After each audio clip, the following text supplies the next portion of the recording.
Estamos ao vivo, pessoal.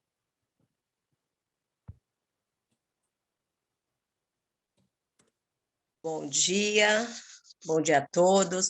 É uma alegria a gente estar aqui hoje, né, para falar de segurança alimentar, para falar dessa temática tão importante de direito, né, de direito social. A alimentação está previsto na Constituição Federal, e é uma honra poder fazer a articulação dessa plenária aqui com pessoas tão importantes, pessoas tão envolvidas, e aí pessoas que têm um trabalho já desenvolvido, vai poder trazer para a gente as experiências aqui de outros estados, e isso é muito importante. Esse fórum, esse encontro é do Fórum Paulista de Segurança Alimentar, é uma promoção do Fórum Paulista. Decidimos fazer aí, agradecer a presença do André Luzzi, que é um dos coordenadores do fórum aqui no nosso estado, e numa reunião decidimos fazer encontros por entender que a gente precisava levar mais informação e também buscar mais informação, né? Fazer essa troca, esse diálogo. E contamos aí com o apoio da Frente Parlamentar pela Reforma Agrária, Agricultura Familiar, Segurança Alimentar e Regularização Fundiária Rural da Alesp, em nome da deputada Márcia Lia, que é a coordenadora da frente. Queremos agradecer, né, esse importante apoio. E hoje nós vamos dar início ao debate para falar um pouco de quem aprova essas leis, né, do pessoal do Legislativo, os vereadores, os deputados, a importância desses gestores para a política pública de segurança alimentar. Esse ciclo de debate vai acontecer ainda no mês de abril, temos mais 2 ciclos de debate. Hoje a gente vai falar do papel do Legislativo dentro dessa perspectiva de segurança alimentar, mas também no dia 14, já vou deixar aqui para vocês agendarem nas agendas de vocês, no dia 14/4, a gente tem participação e controle social, importantes ferramentas de fiscalização das políticas públicas, e também no dia 28/4, a gente tem os encontros municipais e regionais, né? Vai ser muito importante. Antes de começar aqui, a gente estava com o vereador Djalma, lá de São Carlos, e ele falou da CRSANS, do trabalho que ele tinha aqui na região de São Carlos, né? E o vereador vai falar com a gente um pouquinho melhor sobre isso. E eu fiquei muito feliz, eu falei isso, fiquei muito feliz quando o vereador fala, né, sobre comissão regional e fala as siglas de segurança alimentar, né? São tantas siglas, e aí quando a gente pega um gestor que fala essas siglas, para a gente é como se fosse um vaso de rosas, né? Porque, de fato, sabe da política, de fato, dá importância à política pública. Bom, falando isso, né, a gente vai fazer aqui as apresentações, vão ter as palestras. Após a palestra, a gente vai abrir um espaço para que vocês possam falar. O pessoal que está acompanhando no YouTube, aí, obrigada pela atenção, e vamos juntos aí aumentar essa rede de pessoas ligadas à segurança alimentar, principalmente agora, né, no momento em que a fome, que já era uma questão social muito crítica, passou a ser aí, teve luz, né? Agora na pandemia ela ganhou luz, então ficou muito complicado para que a gente pudesse aí atender a política pública. Mas nós vamos começar ouvindo, eu vou falar o nome dele completo e vou falar como ele é conhecido, né? Marcos José de Abreu, idealista, né? Um grande inspirador da agricultura, da segurança alimentar no Brasil, né? No Brasil, conhecido carinhosamente como Marquito de Florianópolis, vereador de Florianópolis e coordenador da Frente Ambientalista de Vereadores do Brasil. Vai falar para a gente um pouco. Marquito, obrigada pela sua participação e vamos, né, à sua fala. Muito obrigado, Vanúzia. Quero aqui também cumprimentar alguns amigos e amigas, né, companheiros, companheiras, camaradas que estão aqui. Então, para mim é uma alegria poder dividir esse espaço conjuntamente, né, com o Djalma Neri, que é um companheiro aí não só de partido, mas também a gente divide muito das perspectivas sobre a questão da ecologia, justiça social, onde perpassa a intersetorialidade que a segurança alimentar e nutricional ela promove, né, nesse diálogo. Também o Edgar, né, que está aqui, que é um grande companheiro aí do CONSEA, do Conselho Nacional de Segurança Alimentar e Nutricional, sempre trabalhou com o debate, especialmente das populações que mais sofrem por insegurança ou por acesso ao direito humano à alimentação adequada, que são os povos e comunidades tradicionais, né?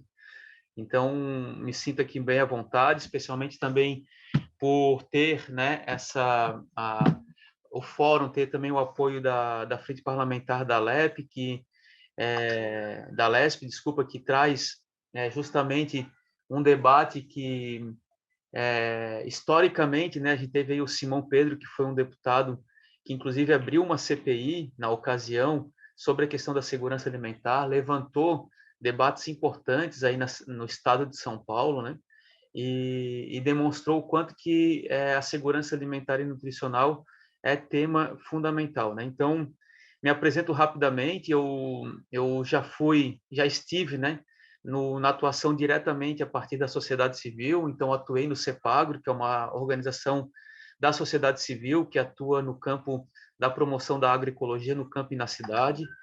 Através do CEPAGRO, a gente sempre desenvolveu trabalhos com assessoria com agricultores e agricultoras urbanos e rurais. Nesse campo, nós atuamos também junto à questão que nós chamávamos, né, de articulação com a sociedade civil e controle das políticas públicas, né? E, portanto, a gente foi atuando em conselhos como o Conselho de Desenvolvimento Rural, Conselho de Segurança Alimentar e Nutricional, entre outros conselhos, ao ponto de eu ter assumido a presidência do Conselho Estadual de Segurança Alimentar e Nutricional de Santa Catarina por 2 gestões, né? A gente foi de 2012 a 2016, se eu não me engano, do final de 2016, né? Ali eu atuei também junto com a comissão de presidentes estaduais de conselhos, a CPCE, né, que estava no âmbito de articulação junto com o Conselho Nacional. É importante a gente destacar nesse lugar que hoje eu estou, enquanto vereador, em segundo mandato aqui na Câmara Municipal de Florianópolis, né? Nessa última eleição eu fui o vereador mais votado pelo PSOL, né? Mais votado da cidade, consequentemente mais votado da bancada do PSOL também. A gente tem o primeiro período ali, o primeiro mandato, ele trabalhou muito a questão da segurança alimentar e nutricional em contato e em articulação com a sociedade civil. Isso que é importante assim, a gente destacar, né? Então, a gente discutiu muito a questão da urgência e da necessidade dos equipamentos públicos de segurança alimentar e nutricional, das restaurantes populares, cozinhas comunitárias, né? A necessidade de garantir as políticas públicas que são estruturantes para a segurança alimentar e nutricional, como a aquisição direta, a compra direta da agricultura familiar para a alimentação escolar, do PNAE, o PAA, né, que são políticas do nosso ponto de vista estruturante, e mais do que isso, o olhar sobre os povos e comunidades tradicionais da cidade, na perspectiva que são justamente quando temos estudos demonstrando são as populações que estão em maior número por habitante em insegurança alimentar e nutricional, são os que mais sofrem pela indisponibilidade do acesso ao direito humano à alimentação adequada, né?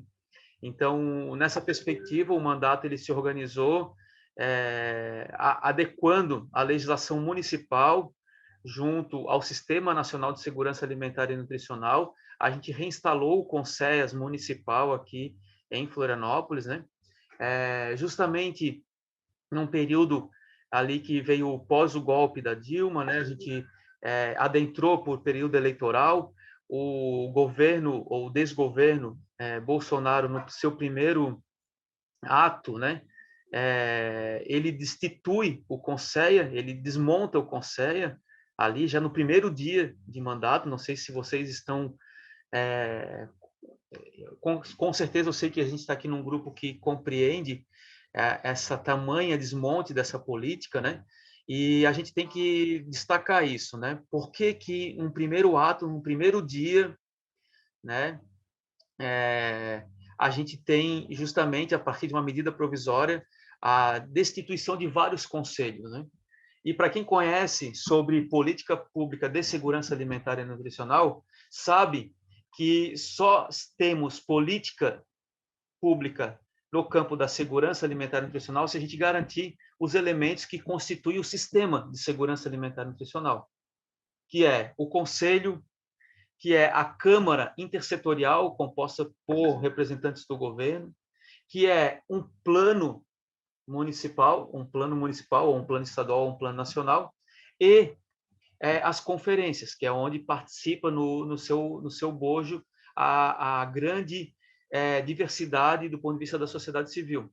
Então, a partir da medida provisória do primeiro dia instituída pelo presidente Jair Bolsonaro, ele desmonta o Conselho, que ficava junto com a assessoria direta da Presidência da República naquela ocasião.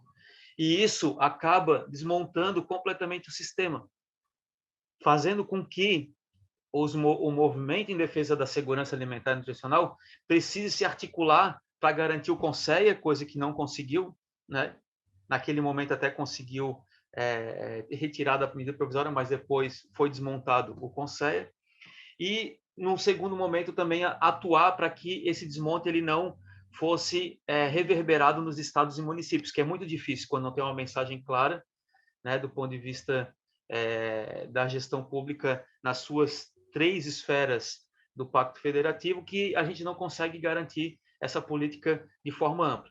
Então, eu falo isso para dizer uma primeira questão. É fundamental as articulações que defendem o direito humano à alimentação adequada a partir da segurança e soberania alimentar e nutricional. Então, os fóruns, que são essas articulações da sociedade civil, eles são centrais hoje para a garantia dessa política.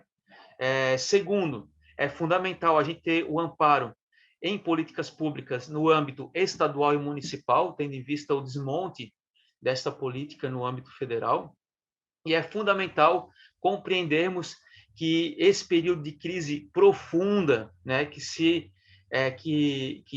assola o nosso país, que é a partir de uma crise que vem sendo acumulada do ponto de vista econômico e social, né, que ela se aprofunda com a crise sanitária e que ela tem um motor que é a crise política instalada pelo presidente da República e pela sua estrutura conforme coordena o país. É fundamental entendermos que a fome é um dos principais pontos e é o ponto que mais emerge na sociedade a partir de uma sociedade em crise, especialmente uma crise econômica, social e sanitária, né? Saiu uma reportagem agora que 70% das pessoas que vivem em favelas estão em estado de indisponibilidade de acesso à alimentação adequada, certo? Isso é um dado feroz, porque isso é um dado feroz, porque ele tem um recorte muito bem declarado.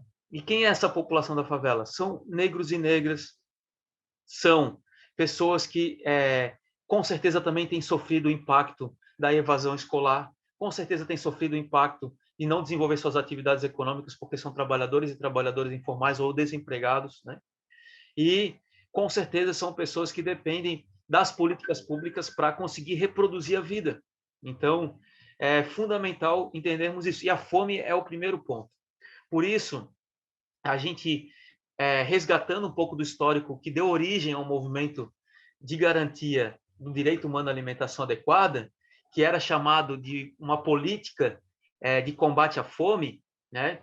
Ela é uma política que, se a gente olhar como ela foi gestada e como que ela foi gerenciada pela sociedade civil, tem um histórico de luta gigantesco nesse país, né? Ali na década de 50, Josué de Castro faz um grande marco no país.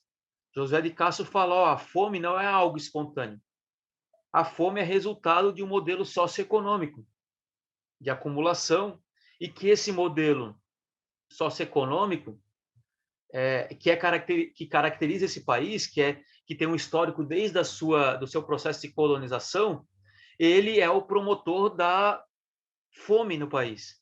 Não é que a fome acontece de forma espontânea com aquelas populações aleatoriamente. Não, ela é fruto e resultado de um modelo socioeconômico. E aquilo foi um marco. Tanto é que José de Castro depois foi para a ONU, foi para a FAO, é uma figura fundamental. E no país surge um movimento que, junto com as comunidades eclesiais de base, junto com os movimentos que vêm discutindo o próprio processo democrático do país, e amparado, vamos dizer assim, encampado pelo Betinho, a partir da Ação da Cidadania, que vem com um grande programa de combate à fome e que dá origem a um programa, vamos dizer assim, ao berço do programa Fome Zero. Ele consegue discutir o tema da fome a partir da necessidade não somente das ações solidárias, né, mas da necessidade de políticas públicas. E aí isso é gestado no âmbito da sociedade civil, e depois isso se transforma no programa Talher, depois o programa Fome Zero, que consegue estruturar ao ponto de nós, em 2006, se eu não me engano, depois o Amaral pode me ajudar, o Edgar, em 2006 começa todo o movimento, em 2010 é incluído na nossa Constituição o artigo que inclui o direito humano à alimentação adequada enquanto na nossa Constituição Federal, né?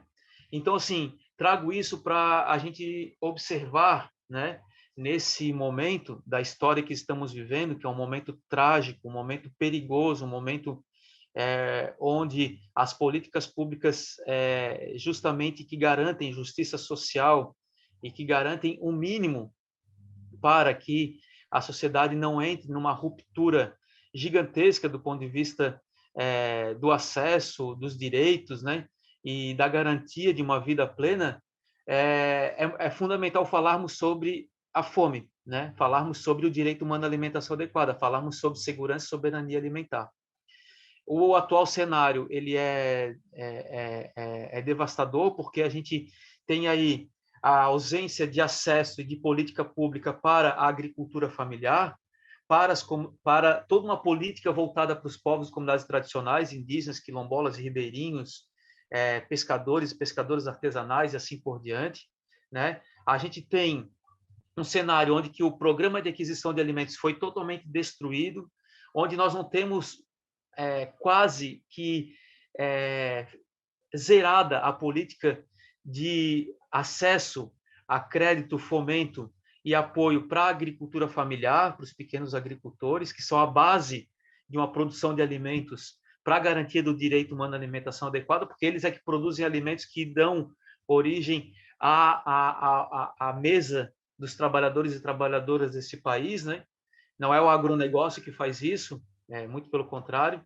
E ele também não tem um apoio e não tem um entendimento, esse atual governo federal não dá o apoio justamente para essas comunidades, como o debate sobre demarcação de terra, sobre territórios quilombolas, sobre reforma agrária e assim por diante. Ao ponto que nessas crises a gente viu acontecer, especialmente nesse 1 ano e pouco de pandemia, que, por exemplo, o MST tem feito um trabalho fabuloso no país inteiro, né? Um trabalho de distribuição de alimentos de forma solidária. Não é a Tyson Foods, a BR Foods, não é o agronegócio quem está fazendo, quem está garantindo a alimentação para as comunidades que estão em insegurança alimentar. São pequenos e pequenas agricultoras, são movimento como o movimento MST. O MTST hoje tem toda uma política voltada para as cozinhas comunitárias, né?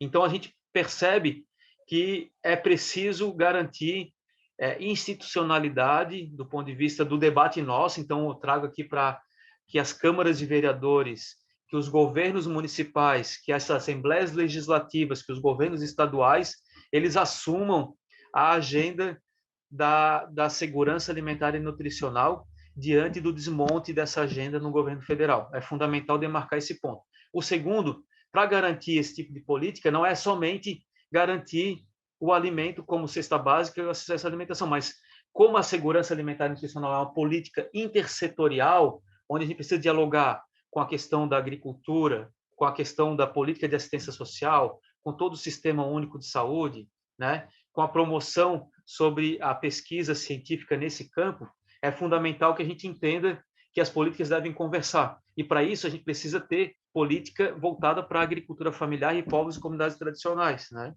E, no terceiro momento, é central a urgência dos equipamentos públicos, os EPSANs, né? Os equipamentos públicos de segurança alimentar e nutricional, que perpassam por cozinhas comunitárias, restaurantes populares, acesso através de feiras, né, e de bancos de alimentos, na perspectiva de garantir esse acesso à alimentação para a população. Porque a fome é um dos indicadores das rupturas sociais que as sociedades vivem.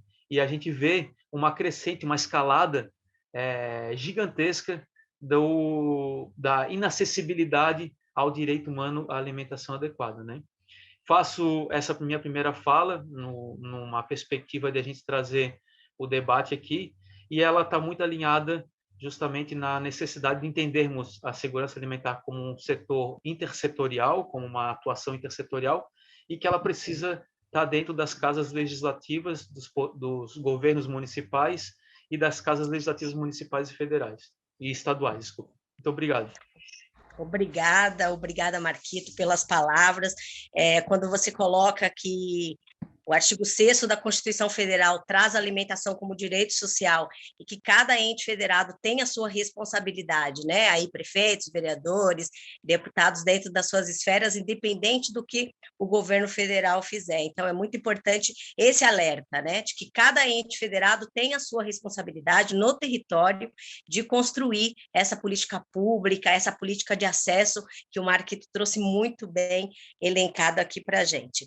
Em nome da Ellen Paludetto Figaro, eu quero agradecer aí ao pessoal da LESP, né, aos funcionários da LESP, por estar promovendo. Essa live está sendo transmitida ao vivo pela rede Alesp, e isso fortalece a luta, fortalece a discussão, né? Antes de passar a palavra para o vereador Djalma de São Carlos, eu queria aproveitar e pedir para que vocês agendassem também aí, dia 5/4, às 17 horas, a Frente Parlamentar da Agricultura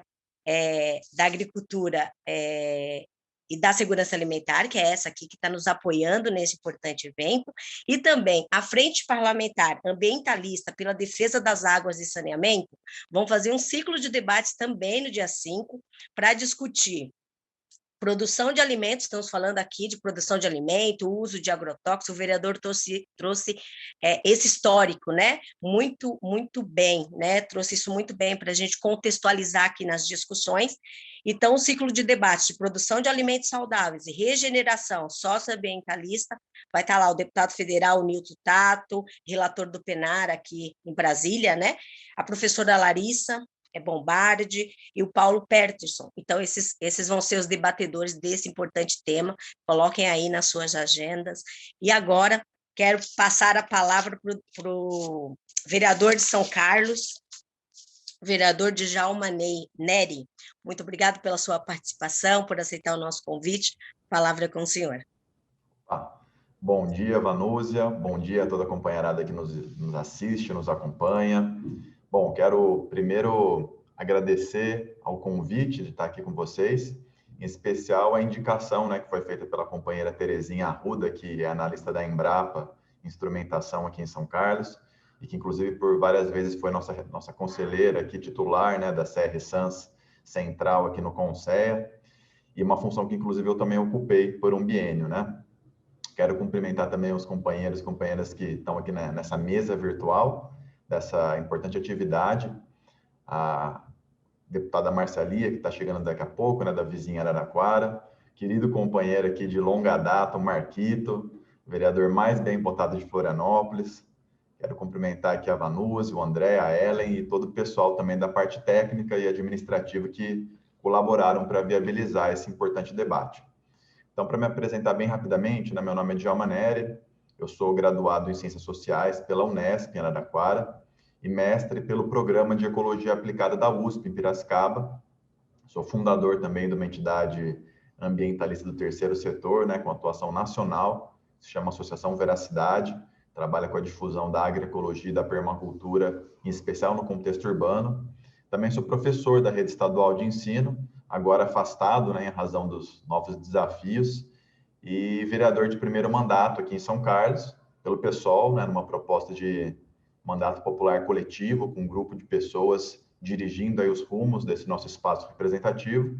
E assim também como Marquito e Florianópolis, a gente foi agraciado aqui com a maior votação das eleições do ano passado, né, o que é um Sinal muito positivo em face da militância que a gente vem exercendo nos últimos anos, relacionada principalmente à questão ambiental, agroecológica, e sinal de que existe um eco dessa pauta na sociedade.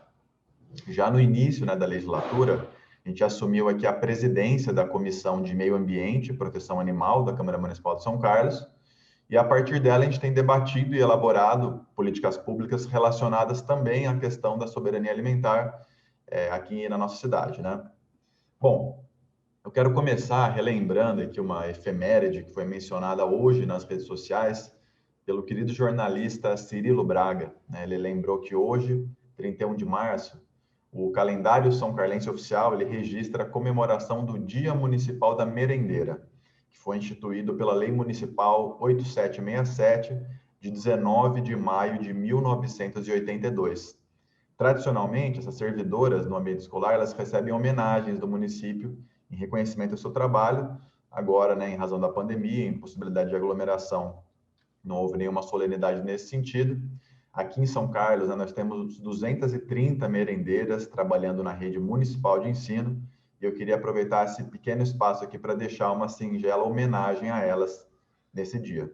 E aproveitar esse gancho, né, para dizer, e começar o nosso debate propriamente dito, uma fala mais breve aqui, que a questão da soberania e da segurança alimentar ela é um tema transversal que envolve uma complexa rede de atores e que tem profundos desdobramentos no nosso país.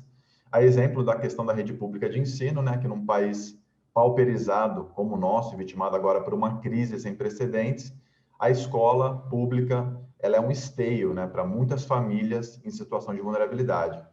Eu, como professor, eu sei muito bem, né, que muitas crianças encontram nas escolas sua principal refeição, e não é à toa que a demanda da assistência social por cestas básicas, ela explodiu aqui na nossa cidade, né? Ela passou de uma média de 350 cestas básicas mensais para 1.600 cestas básicas que estão sendo demandadas aqui pela população, né? São milhares de famílias, de trabalhadores e trabalhadoras que estão totalmente desassistidas e em desespero por não ter o básico, que é a alimentação. Nesse contexto, a prefeitura daqui de São Carlos, que tem sido profundamente omissa no meio desse cenário, ela começa uma campanha, em conjunto com o governo do estado de São Paulo, para que as pessoas que forem se vacinar levem alimentos para doação. É claro que as ações de solidariedade da sociedade individuais, elas são importantes, muito bem-vindas e até fundamentais nesse momento, mas o drama da insegurança alimentar ele é assunto de política pública, né? E o Poder Executivo ele tem prerrogativa e responsabilidade central nesse cenário em todos os âmbitos, né? Federal, estadual, municipal. O Marquito mencionou aqui o protagonismo do MST com as cozinhas comunitárias. Quero mencionar aqui também uma experiência recente do MTST, Movimento dos Trabalhadores e Trabalhadoras Sem Teto, que se chama Cozinha Solidária. Eles estão estruturando 16 cozinhas em todo o Brasil para atender a demanda da população vulnerável, que inclusive demanda, né, por moradia, por habitação social. Inclusive aqui em São Carlos, nós estamos começando uma parceria com o MTST para abrir uma cozinha aqui para distribuir alimento gratuitamente para essas pessoas em situações de vulnerabilidade, para fomentar também a cadeia produtiva agroecológica, né, que vai fornecer uma parte dos insumos para essa produção. E a gente tem pensado aqui como apresentar alternativas em face dessa omissão do Poder Executivo. E aí eu queria, então, trazer o centro do nosso debate, muito oportuno, muito bem-vindo, né, que é o parlamento na garantia do direito humano à alimentação e à nutrição adequadas, né? A gente sabe que o Poder Legislativo, ele tem muitas dificuldades, fragilidades, muitas vezes não compete a ele implementar e executar políticas públicas de amplo alcance, né? O Poder Executivo ele tem essa prerrogativa de gerenciar o orçamento e, portanto, pensar e aplicar políticas públicas que tenham um impacto maior sobre a população, mas é possível para o parlamento, e aí que eu acho que é o papel, né, principal que a gente consegue promover nesse momento, apresentar caminhos, debater com a sociedade, pressionar o Poder Executivo, executar esse papel de controle social, né, essa trimembração dos poderes que deve atuar como um sistema de freios e contrapesos em face de uma conjuntura para a soberania alimentar, para o debate da agroecologia, muito desfavorável, né? Aqui em São Carlos, a gente tem apresentado uma série de ações nesse sentido. Apresentamos recentemente um projeto de lei autorizativo de implementação de uma renda básica emergencial no município. A gente sabe que essa é uma atribuição do Executivo gerencial do orçamento, mas é possível nesse instrumento legislativo autorizar o Poder Executivo, demonstrar que existe um caminho concreto para possibilitar para as pessoas o acesso ao básico, né? A gente está num momento de aprofundamento da crise humana e sanitária, financeira, né? Uma crise de emprego e renda, e a gente acha que um dos caminhos para a superação da crise é garantir o mínimo, né? O fluxo econômico para que as pessoas possam ter acesso também a uma alimentação adequada. O auxílio emergencial federal, né, que ainda nem saiu nessa segunda rodada, que vai ter uma faixa de 150 até 350 reais, é insuficiente. Vários municípios têm aprovado rendas básicas emergenciais. Ribeirão Preto, nossa cidade vizinha, aprovou na Câmara Municipal no dia 11 de março a lei que inclusive nos inspirou a apresentar aqui em São Carlos. Indaiatuba, aqui no estado de São Paulo, Vitória, Belém implementou um programa chamado Bora Belém, com o prefeito Edmilson Rodrigues, né, de auxílio emergencial municipal. A gente sabe da importância disso, inclusive para o fluxo econômico, né? Já tem uma série de pesquisas apontando, no caso do Bolsa Família, que eu acho que é o caso mais emblemático, né? Que a cada R$1 investido no Bolsa Família, a economia se movimenta em 1,4, porque as pessoas em situação de vulnerabilidade, quando recebem dinheiro, gastam para se alimentar, gastam para, enfim, né, custear suas demandas básicas. Isso faz com que a economia se movimente, e esse é mais um argumento para implementar ações emergenciais nesse momento de crise. Nosso mandato também tem proposto, aqui em São Carlos, né, de maneira inovadora, a destinação de emendas parlamentares, que são aqui também uma prerrogativa do Legislativo, a pequena fração do orçamento público que é gerenciada pelo Legislativo, ela é destinada através das emendas parlamentares de cada mandato, né? E é a primeira vez em São Carlos que um mandato, que um gabinete se propõe a destinar esse recurso, que gira na casa dos R$300 mil aqui em São Carlos, através de um processo de um edital público, né? De um chamamento para realmente, de forma democrática, transparente, incluir a sociedade nas demandas e não fazer desse instrumento legislativo uma troca de favores ali, né? Como infelizmente por muitas vezes é utilizado por muitos parlamentares. E a gente teve que escolher um tema, né, para conseguir focar um pouco mais a nossa atuação, e em razão da nossa militância orgânica vinculada à questão da reforma agrária, da agroecologia, a gente apresentou um recorte, né, para esse edital, para que fossem apresentados projetos pelo terceiro setor e também pelo poder público executivo, né, pela qualquer secretaria pode nos apresentar um projeto. O recorte é geração de emprego e renda com preservação ambiental e apoio à reforma agrária. A gente já recebeu uma série de projetos que vão ser avaliados, né, para poder destinar esses recursos, né, pensando já na conjugação dessas crises, né, que é uma crise alimentar, de soberania e segurança alimentar, mas também é uma crise de emprego e renda. Então, já pensamos a nossa pequena contribuição nesse processo para colaborar nesse cenário de profunda escassez, né? Bom, o parlamento também pode, né, e deve pressionar o Poder Executivo e apresentar legislação para fortalecer os instrumentos que já existem, né? Inclusive o Marquito mencionou aqui a questão do PNAE, né, que ficou muito prejudicado, né, o Programa Nacional de Alimentação Escolar, que ficou muito prejudicado em face da pandemia, né, da não presencialidade das aulas. No início, a Prefeitura de São Carlos distribuiu aqui um vale alimentação no valor de R$50, que também foi descontinuado. Agora vai iniciar a distribuição de um kit de alimentos, né, para as famílias matriculadas na rede municipal de ensino. São 15 mil alunos, né, que estão desassistidos, né, muitos deles, como eu disse no início, né, encontrando na escola esse ponto de apoio fundamental para a sua alimentação e que agora vão começar. Então, é muita morosidade por uma questão emergencial, né? As pessoas não podem esperar 1, 2, 3, 6 meses para ter acesso ao básico, né? Então, também é papel do Parlamento e do Legislativo, não só implementar e propor, mas pressionar o Poder Executivo para fortalecer as políticas públicas que já existem, né? Seja o PNAE ou o PAA, que também tem sido muito prejudicado nessa conjuntura que a gente vive. Por isso, eu recebo, né, com muito entusiasmo a proposta, né, que o André fez aqui há pouco, né, da Frente Parlamentar, e o Marquito também está articulando isso, né, de segurança alimentar para vereadores, vereadoras do Brasil. Né, o Marquito está puxando uma iniciativa de vereadores ambientalistas no Brasil todo, né, a qual também é meritória aí maior parabenização. Também é muito importante organizar os parlamentares do nível municipal para pensar e implementar políticas públicas de SANs nos seus municípios e regiões. E, principalmente, né, acho que para finalizar essa fala inicial, entender o Estado como produtor de abundância e não gestor de escassez. O Brasil, e esse é um lugar comum, né, o Brasil é um país riquíssimo em muitos aspectos, né, desde o ponto de vista orçamentário até do ponto de vista natural. Os municípios, né, São Carlos tem um orçamento anual de R$1 bilhão. O problema é de prioridades, o problema é da ordem de investimentos, o problema é um problema de visão política, né? Então, a gente precisa começar a entender o Estado, e nós, né, como parlamentares do Poder Legislativo, temos um papel central nesse processo, como produtor de abundância e não gestor de escassez. E a questão da segurança e da soberania alimentar, ela é básica, né?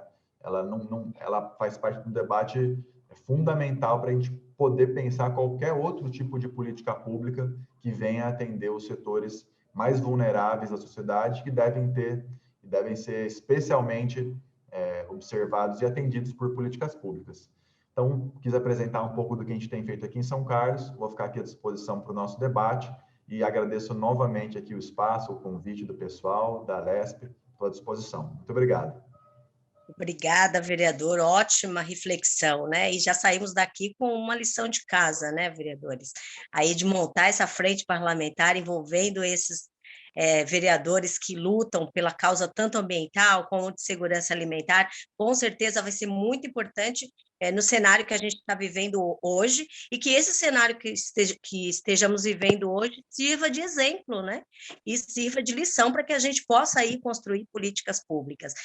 O vereador Djalma falou de orçamento, de recursos, né? Ótima iniciativa aqui a Câmara de São Carlos aí com o vereador está tendo, e lembrando vocês aí dos municípios, eu estou vendo aqui muito pessoal de conselhos municipais, a Vera do Comuzan, aqui do Conselho Municipal de São Paulo, muitos conselheiros aí dos territórios, a gente está entrando, os vereadores vão poder falar um pouco mais sobre isso, na discussão do PPA, né, Plano Plurianual, importante momento aí da gente colocar a segurança alimentar dentro do orçamento, né? Então, a gente não pode perder esse momento do PPA aí de orçamento municipal. Tá ok? Fica uma dica para vocês. Antes de abrirmos para as falas, eu vou pedir para o pessoal ir se inscrevendo aí, que a gente vai colocar na ordem aqui.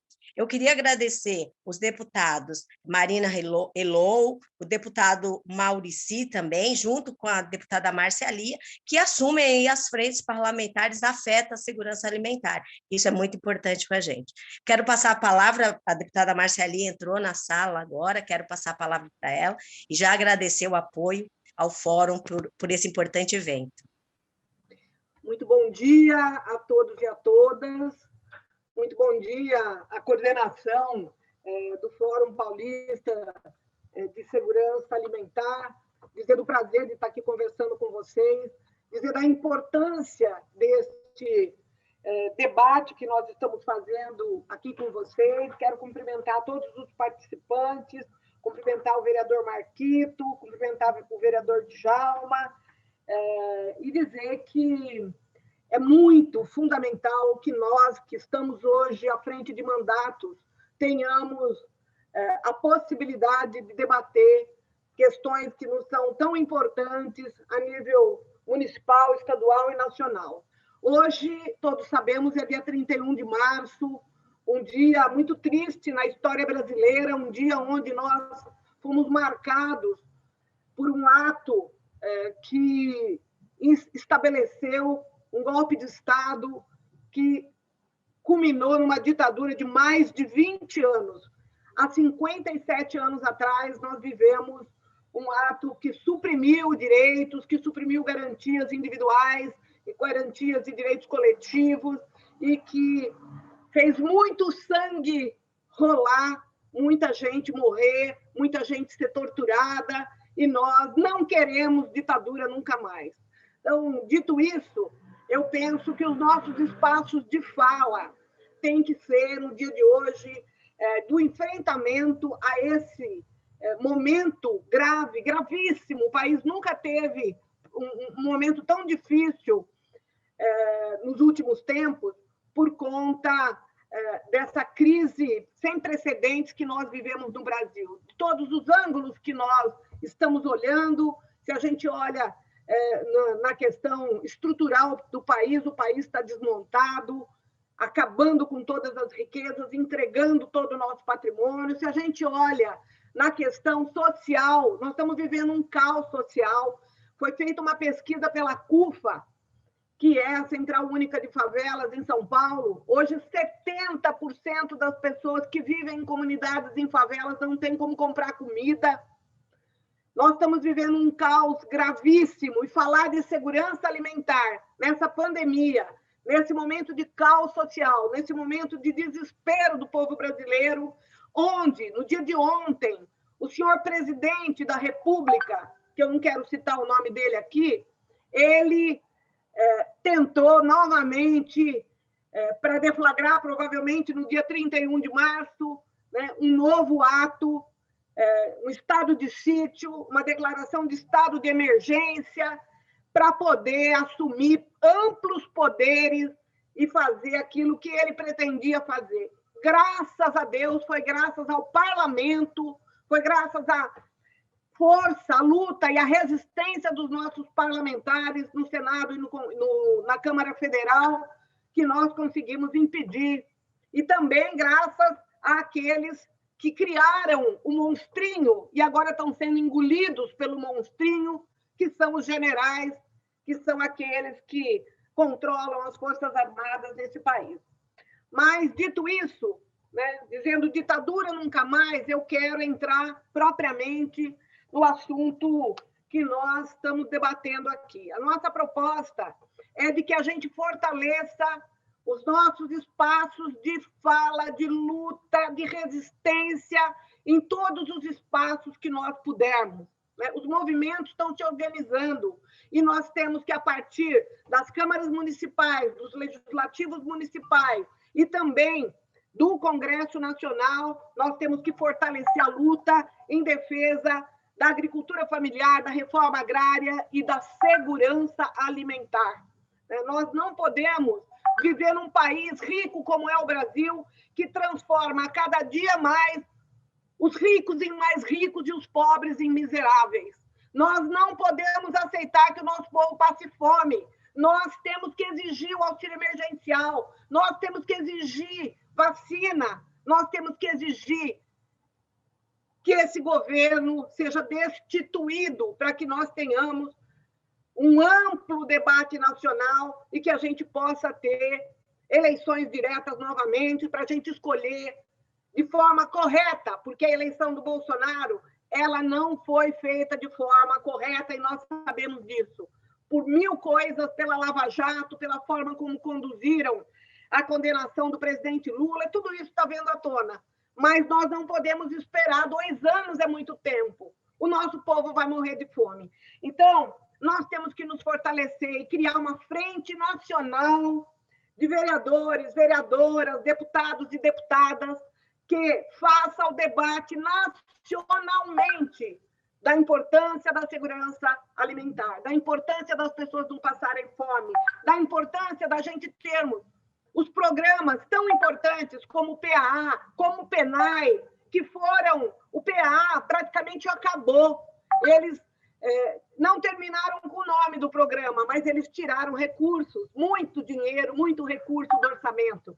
Então, nós queremos dizer que em tempos de pandemia, em tempos de tantas dificuldades que o povo brasileiro está vivendo, ter corte de incentivos e recursos para a agricultura familiar, que foi feito agora na aprovação do orçamento, de mais de 1 bilhão e 300 milhões de reais, é impensável. E nós temos que pensar em políticas de segurança na esfera municipal.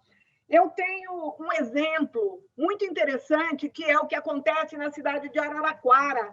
Aqui nós temos um PA municipal, onde recursos próprios do município são utilizados para a compra de produtos da agricultura familiar dos 3 assentamentos que nós temos aqui na região de Araraquara.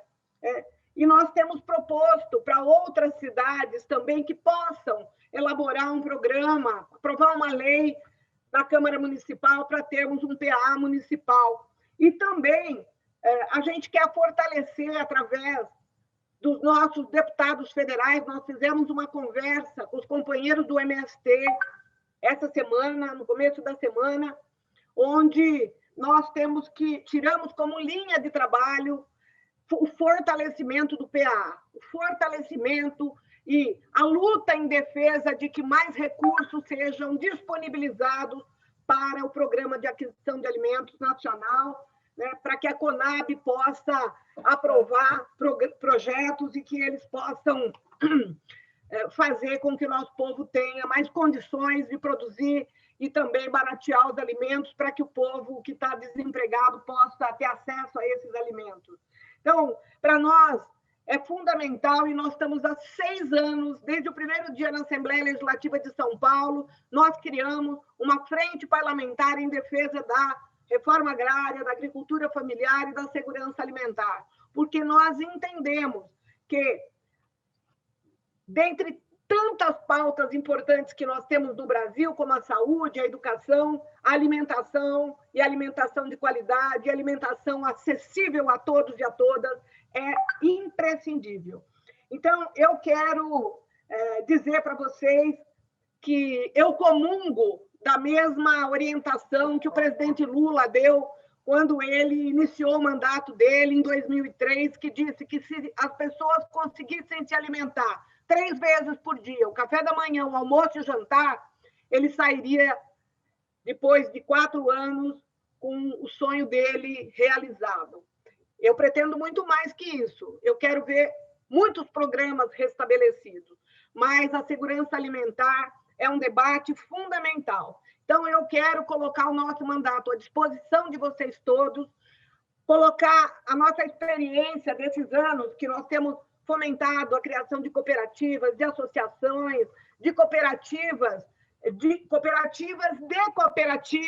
uma cooperativa mãe, né? Nós temos trabalhado muitas questões com o pessoal do CONSEA, com o pessoal do Fórum Paulista, e eu acho que todas essas iniciativas que nós temos tido ao longo dos 6 anos nos possibilitam colocar o nosso mandato à disposição dos companheiros para que a gente possa, juntos, construir caminhos para melhorar a condição da segurança alimentar no Brasil. Nós não podemos aceitar o que está aí. Nós precisamos que o nosso povo seja vacinado, nós precisamos do auxílio emergencial, nós queremos que o Bolsonaro seja tirado do governo, nós não aceitamos mais ele e nós temos que fazer essa luta e resistir. Quero pedir desculpas a vocês, porque eu entrei atrasada e vou ter que sair, porque nós estamos numa sessão hoje na Assembleia Legislativa de São Paulo, online, onde nós estamos debatendo o caso da deputada Isa Pena, que não é segredo para ninguém o que aconteceu com a nossa deputada Isa na Assembleia Legislativa. E o pano quente está rodando por lá, eles estão querendo dar uma pena mínima e nós não concordamos com isso e estamos fazendo os enfrentamentos. E eu vou falar logo agora, logo depois de outro deputado que já está falando, falo eu. Então, eu quero colocar o nosso mandato à disposição, quero colocar a minha companheira Ellen, está aqui com a gente, a Neuza está aqui com a gente, do MST, enfim, estamos com pessoas que têm compromisso de fato com a reforma agrária, com a segurança alimentar, com a regularização fundiária das nossas terras, para que elas não sejam griladas, mas elas sejam utilizadas, quando elas não cumprem a sua função social, elas sejam utilizadas em benefício do povo brasileiro. Os países que fizeram a reforma agrária de forma séria são os países que melhor desenvolveram a vida do seu povo. Qualidade de vida, é isso. Então, estamos à disposição dos vereadores, das vereadoras, na construção dessa ampla frente de debates da segurança alimentar. Podem contar conosco.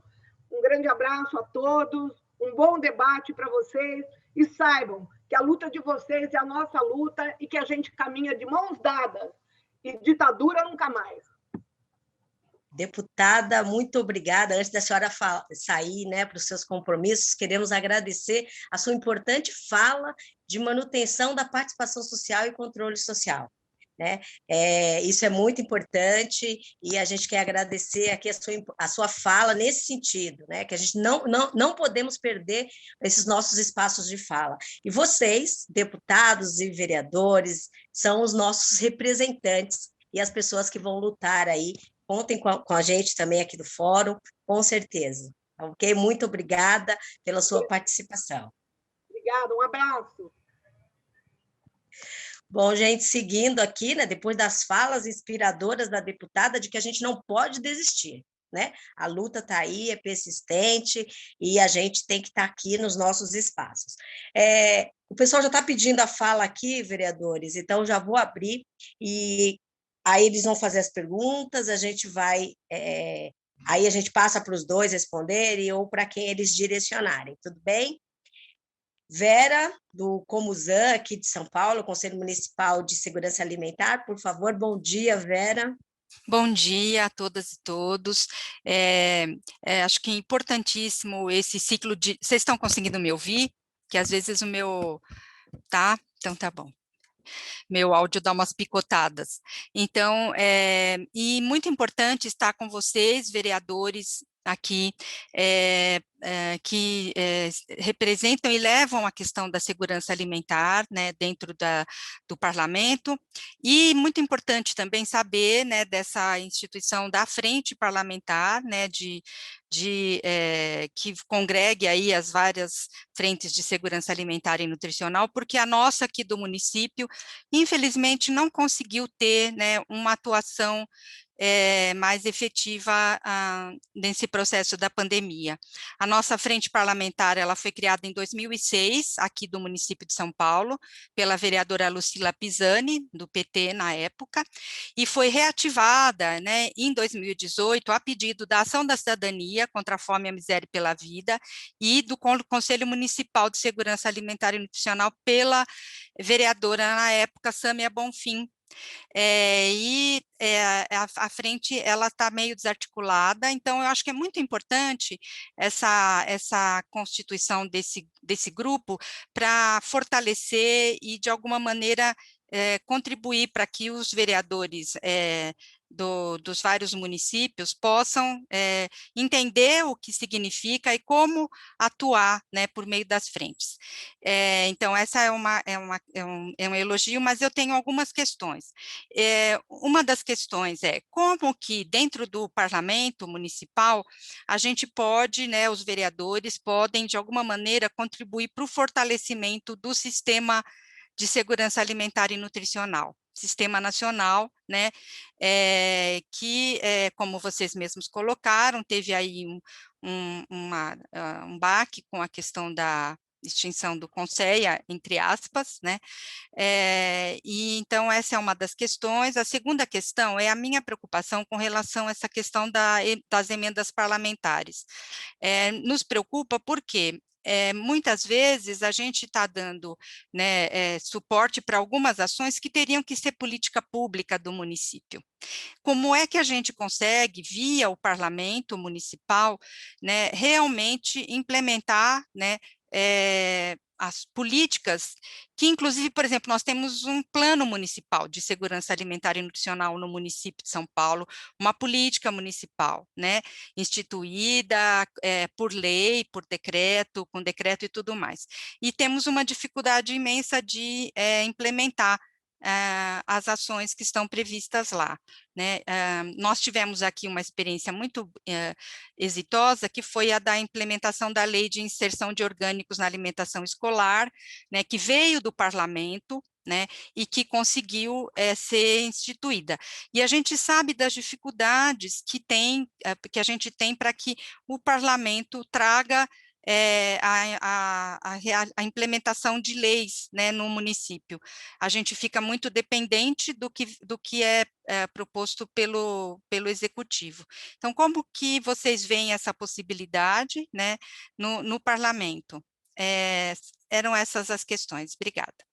Obrigada, Vera. Marquito, por favor, você pode responder?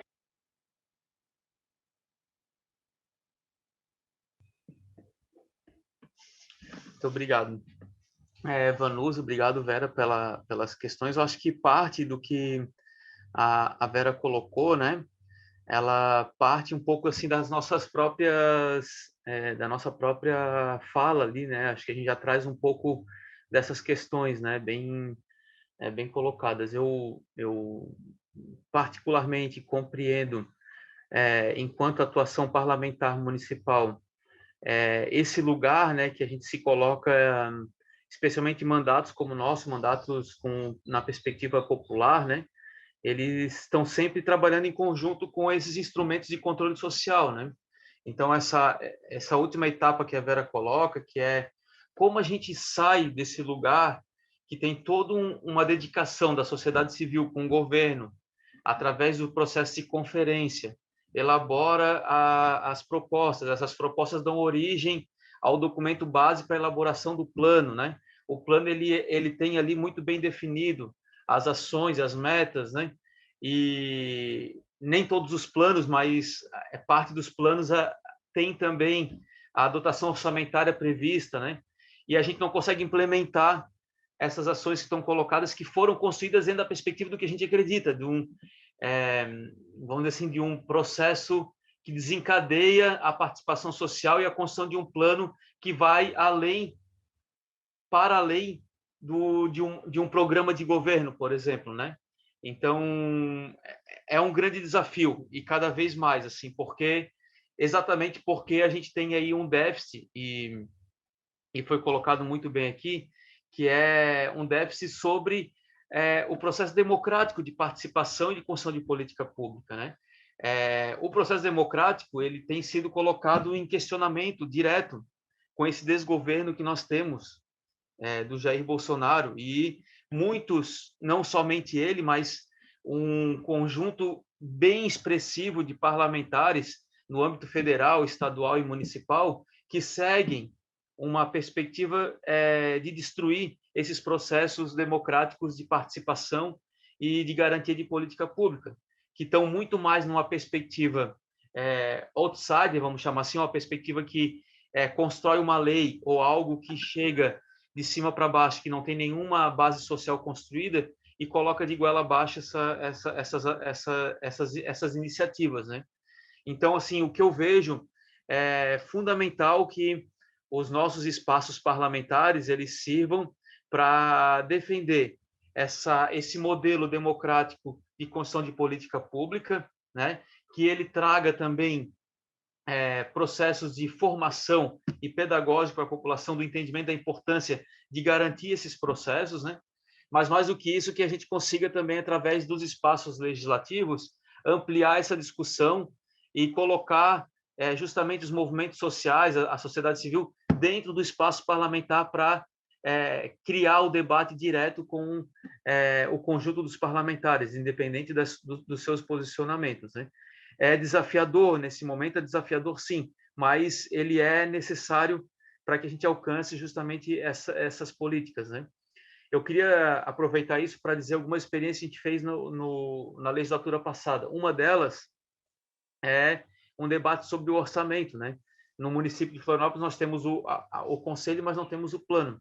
Então a gente fez um debate com a sociedade civil e a gente achou um espaço de criar, de aprovar dentro da votação, do processo de tramitação e de votação da Lei de Diretrizes Orçamentárias, da LDO, a gente conseguiu construir, com o âmbito da sociedade civil, lá em 2018, um processo que a gente aprovou uma emenda à Lei de Diretrizes Orçamentárias, criando um programa de governo. Eu sou oposição, né? Mas durante a legislatura passada, a gente criou 2 programas de governo, o 115 e o 116. O 115, que é o Bem Viver e o Bem Nascer, que deu origem a uma emenda parlamentar para a construção de uma casa de parto normal, em parceria com o Instituto Federal de Santa Catarina e a Secretaria do Estado, Secretaria Municipal de Saúde, e o 116, que é o programa Agroecologia e Segurança e Soberania Alimentar, que é um programa que garantiu uma diretriz onde as secretarias tinham um código para incluir suas atividades ligadas ao tema. Então, a Secretaria de Assistência Social, a Secretaria de Educação, a Secretaria de Saúde, a Secretaria de Desenvolvimento Econômico quando foi para discutir a lei orçamentária anual, eles tinham um código para colocar um valor específico para essa atividade.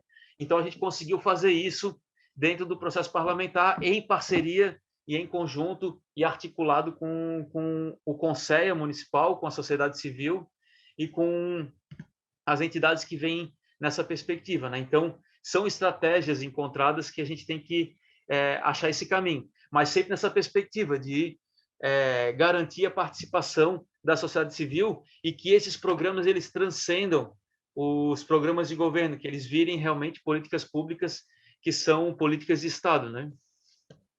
Perfeito, perfeito, obrigada, Marquito. Vamos fazer o seguinte, para a gente operacionalizar, a gente está encerrando agora as inscrições, e eu vou pedir para o vereador Djalma Neri, que inclusive sugeriu aqui para que a gente fizesse as perguntas e blocos, para que ele anotasse aí já essa questão da Vera, para na sequência ele já entrar respondendo essa questão que a Vera trouxe, que é muito importante. Temos aqui escrito o André, o Amaral, o Mauro, o Neuza e o Rodrigo. Então, a gente vai passar a palavra para vocês, e, na sequência, a gente vai passar a palavra para os vereadores responderem aí, começando com o vereador Djalma. André, por favor, pode fazer sua fala.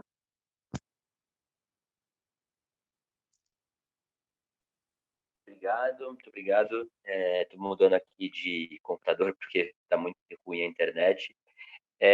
Gostaria de super confirmar a nossa disposição da sociedade civil e abraçar as propostas com relação a criar as frentes parlamentares de soberania alimentar, mas também nesse diálogo das câmaras municipais com a Assembleia Legislativa. A gente pode pensar, com o apoio das frentes parlamentares, criar grupos de trabalho de diálogo institucional entre a Assembleia e as câmaras, e os vereadores e vereadoras, as bancadas coletivas.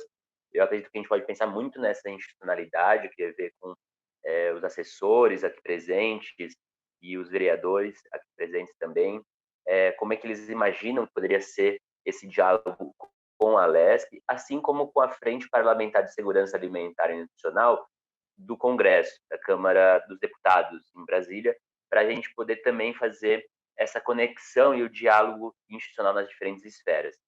Por outro lado, eu queria saber também dos vereadores, assessores aqui presentes, assessoras, como que a gente pode subsidiar esses mandatas na construção de propostas, de projetos legislativos que sejam coerentes com o texto constitucional, para evitar que um documento super importante aprovado seja vetado ou seja discutido, questionado em âmbito dos tribunais, né? Como que a gente pode garantir a experiência de Florianópolis, cidade livre de agrotóxicos, pode ser esse exemplo. Como que as cidades podem avançar nas matérias que discutem o combate à fome, mas também as ações estruturantes para a garantia do direito humano à alimentação. Obrigada, André. Ótima provocação aí, viu? Amaral, por favor. Bom dia a todos e todas. Eu estou aqui saindo do computador aqui para tentar ver se o sinal melhora também. Bom, para mim é um prazer estar aqui numa reunião como essa, num ato importante, né? Eu até fiquei aqui pensando, por incrível que pareça, um dia que a gente tenha que falar de mortes, né? Um dia que toda hora a gente tem que lembrar de mais de 3 mil mortes aí no Brasil, ainda temos que lembrar do que representa a ditadura na data de hoje, né? Como falou Marsalia, a gente quase tem um retrocesso, né? Então é muito cruel essa nossa relação.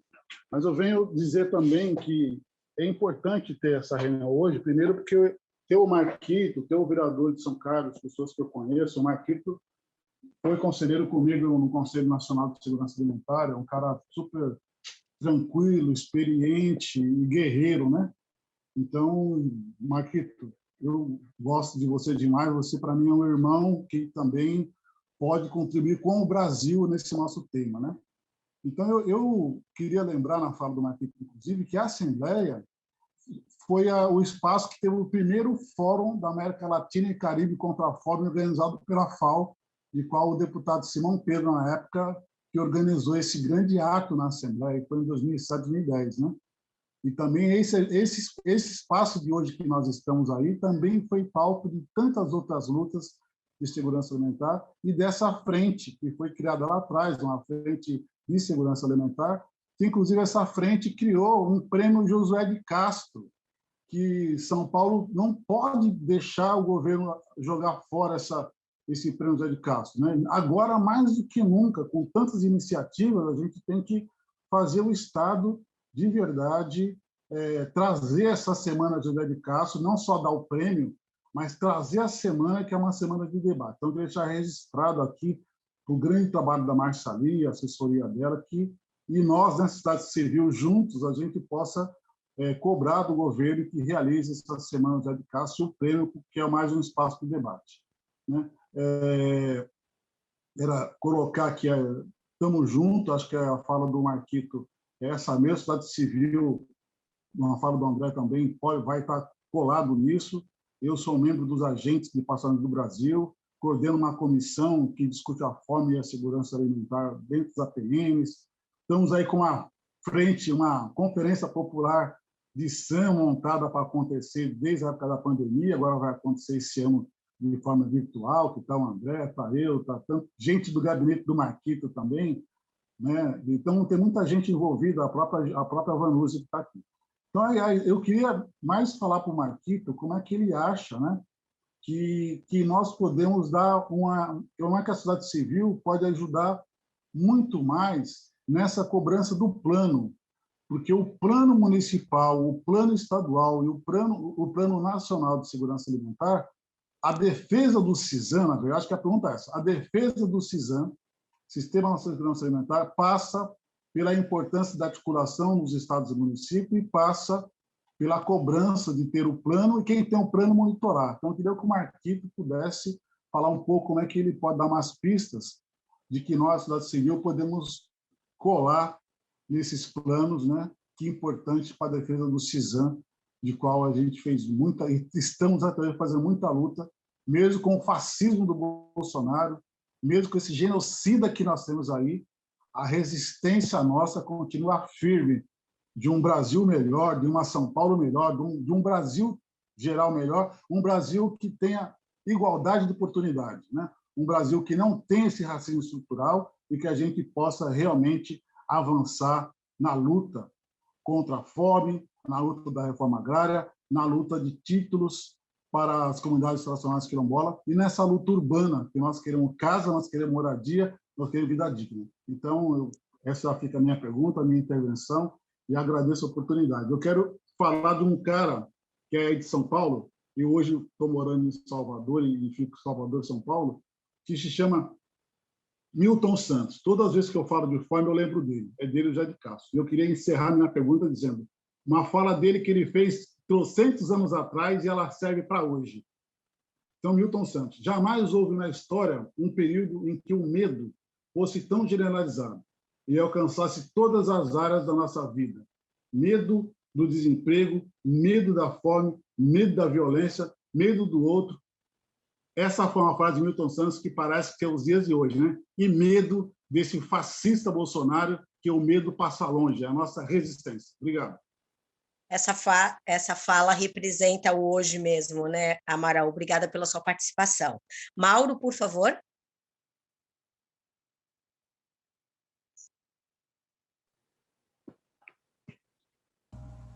Bom dia a todos. Estava brigando um pouco aqui com a tecnologia. Bom, eu sou Mauro Freitas, estou falando aqui de Ribeirão Preto. Eu sou coordenador regional pela União dos Movimentos Moradia de São Paulo, na questão habitacional das populações mais vulneráveis. E eu queria colocar uma situação que a Neuza depois pode, inclusive, complementar, nessa questão de segurança alimentar. Nós estamos hoje em Ribeirão com 87 núcleos de favela, e nesses 87 núcleos residem em torno de 9.740 famílias. Isso é um levantamento do Plano Local de Habitação de Interesse Social, aprovado recentemente na Câmara, em dezembro agora do ano passado. Então, o que acontece? pela UMM, a gente tem lutado bastante junto às lideranças das comunidades, que hoje, em torno da UMM, são 16 comunidades, no intuito de constituir cozinhas comunitárias, e estamos avançando nesse sentido. Porém, não adianta a gente ter, vamos dizer, iniciativas próprias dos movimentos sociais, se não temos retaguarda dos poderes públicos. Então, por exemplo, há uma luta muito grande na questão da cesta básica a nível municipal.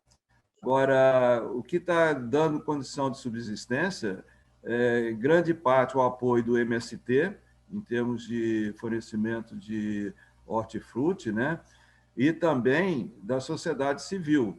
Então, eu acredito que, apesar de termos um bloco de vereadores aqui na nossa Câmara, vamos dizer, são lutadores realmente, tanto do PSOL, PT e outros segmentos mais progressistas, nós não temos políticas públicas e sempre esbarra na questão da inconstitucionalidade. Por exemplo, nós apresentamos e está, vamos dizer, aprovado na Câmara o projeto, né, do Ramon em termos de auxílio emergencial. Mas, de repente, pode ser barrado lá pelo prefeito, ser vetado, né? Então, é uma briga muito grande.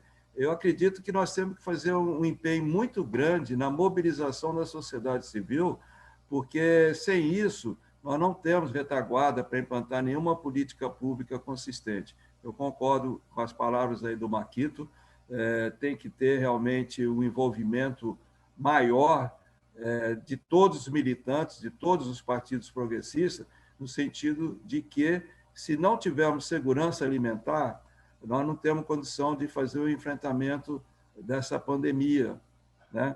Como nas comunidades a pessoa vai poder ficar em casa se ela não tem o mínimo para comer, se ela não vai poder sair para trabalhar, se o transporte coletivo está lotado, né?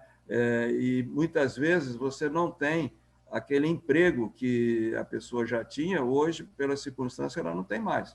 Então, além da segurança, vamos dizer, da alimentação, nós temos que ter segurança do auxílio emergencial a nível municipal, sim, porque estamos em estado de calamidade pública nacional e os municípios também têm condições de definirem políticas públicas próprias. Agora, para isso, precisa ter mobilização e pressão da sociedade civil, senão nós não vamos avançar, vamos ficar aqui patinando.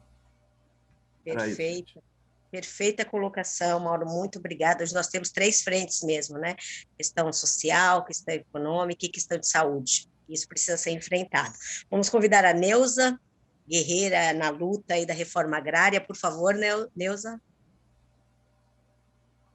Bom dia a todos, bom dia a todas. E assim, em especial aí, né, o Marquito e também o Djalma, né, pela fala deles, muito boa. Inclusive, Marquito, eu estou fazendo uma especialização em agroecossistemas aí em Santa Catarina, né? Minha orientadora é a Valesca e o Ribas, né? Então, você conhece bem eles aí, vocês têm esse trabalho aí junto. E o Djalma está aqui pertinho da gente, né? Eu sou aqui de Ribeirão Preto também, né? Faço parte da direção estadual da MST. E estamos aí junto, né? Trabalhando. Gostei muito da sua fala, quando a gente fala na questão da agroecologia, né? E aqui, principalmente aqui em Ribeirão, que a gente vem trabalhando com sistemas agroflorestais, né? Então, também temos aí uma boa caminhada. E nada melhor para a gente falar sobre a questão da segurança alimentar no dia de hoje, né? Com essa resistência que nossos trabalhadores e trabalhadoras estão tendo, né? Dentro do campo, também dentro da cidade. Então, é uma resistência, porque nós não queremos um Brasil da forma que esses governantes hoje, né, tá aí dizendo para nós o que temos que fazer, né? Nós que temos que dizer para eles o que é que tem que ser feito, né, para toda a classe trabalhadora. Então, nesse sentido, pensando aí na questão da segurança alimentar, nós já vem com um trabalho aí muito grande, né, tanto dentro do MST, mas também a nível nacional, Nós conseguimos atingir aí, desde o ano passado já, quando começou essa pandemia, né, todo esse processo, mais de 4.000 toneladas de alimento a nível nacional, né, fora as cozinhas, né, com as marmitas, né, que com toda essa solidariedade e essa contribuição que o MST vem fazendo dentro das comunidades hoje, que estão aí num processo muito vulnerável, né, e principalmente que é isso que o Mauro colocou, né, a pandemia está atingindo e muito mais essas comunidades nossas, né, que são as periferias. E assim, né, dizer que dentro desses atos de solidariedade, né, o MST não parou, né, nós fizemos a quarentena produtiva, né? O que é a quarentena produtiva? É produzir alimento, porque a gente sabia, né, desde o começo dessa pandemia, que a fome ela já estava instalada dentro do país, mas ela iria aumentar cada vez mais com esse processo da pandemia. Por quê? Porque a gente sabe como que estava o setor da saúde, né? O descaso, o desmonte que estava tendo dentro do governo, e principalmente dentro do SUS. E é isso a gente está vendo aí agora, esses colapsos que está acontecendo em todos os hospitais, em todos os municípios, estado, né? Então, a gente está passando por um processo muito complicado e a gente, nós do Movimento Sem Terra, a gente já estava prevendo algumas coisas, né? Nesse sentido. Então, a gente vem fazendo essa produção, uma produção agroecológica, uma produção de alimento saudável, né, e fazendo todas essas entregas dentro das comunidades, né? A gente já conseguiu, principalmente aqui em Ribeirão Preto, né, aonde que a gente pisa, né, onde que estamos aí dentro da nossa casa, né? Nós conseguimos entregar mais de 37 toneladas de alimento hoje dentro das comunidades, e em 2 municípios também, entregamos também nas periferias dos municípios, aqui dentro dessa região. E estamos aí, agora, sexta-feira, vamos fazer mais uma entrega também de alimento, né? Porque a gente sabe que isso não parou, né? E está cada vez pior.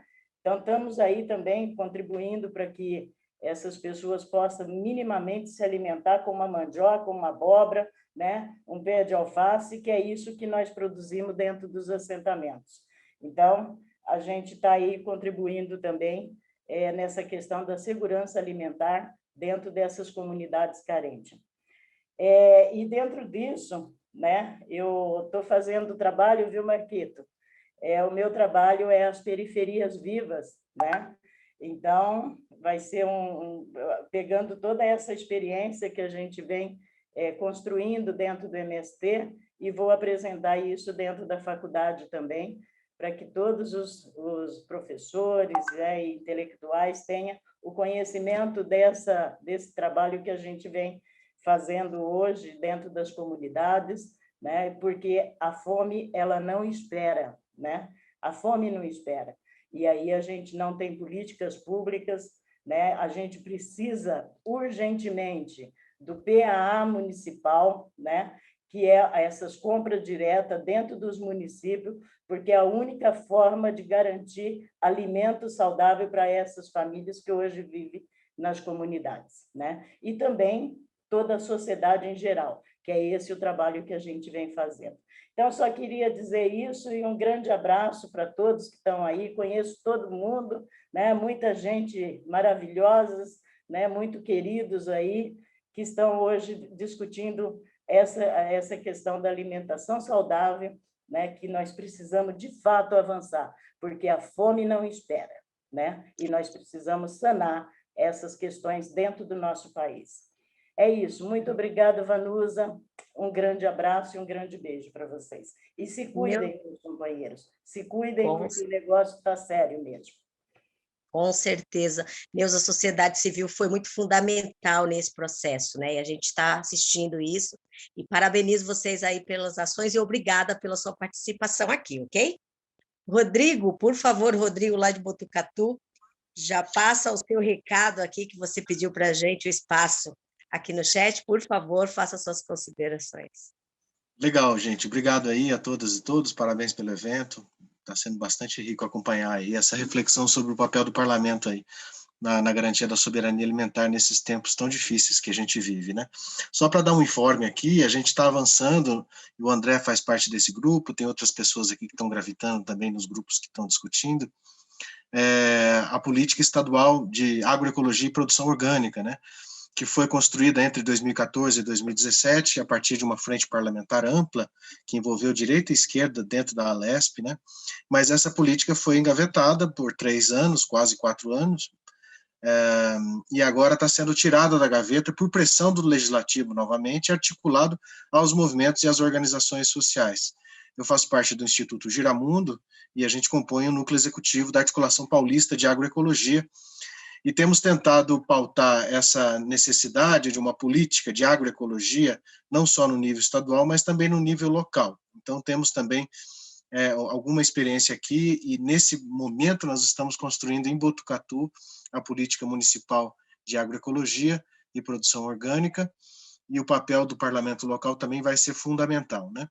Mas o que eu queria trazer mais como questão para o grupo, e para o Djalma e para o Marquito, é assim, infelizmente, a gente vive um tempo em que esse papo de agroecologia, produção orgânica, agricultura familiar, assentamentos, soberania alimentar, isso virou papo de esquerda, né?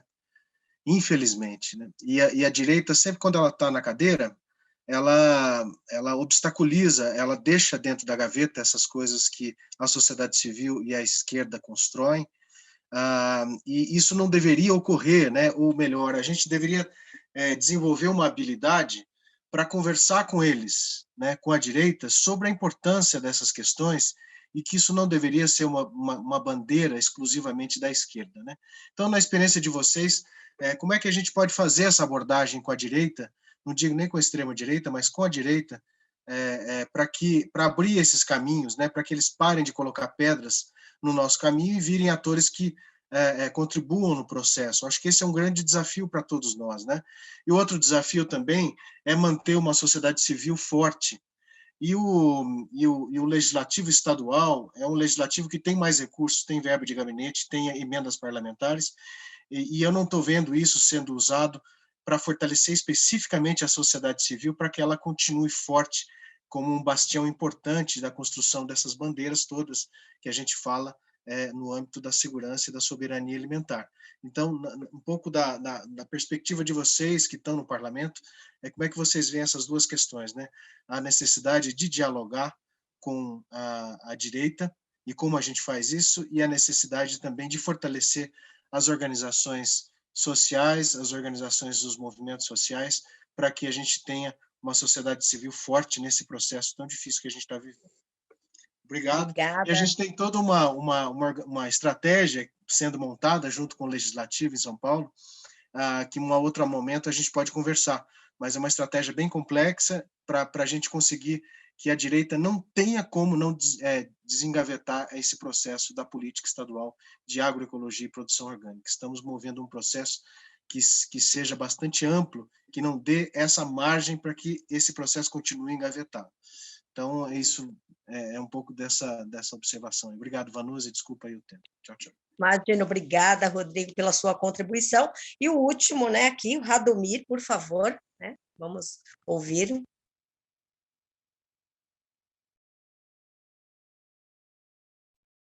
Oi, tudo bem? Então, é mais para dizer uma coisinha, é uma coisa mais com o Marquito, que eu me formei em agronomia em Florianópolis nos anos entre 80 e 90. Naquela época, a gente lutava muito para a agricultura orgânica já.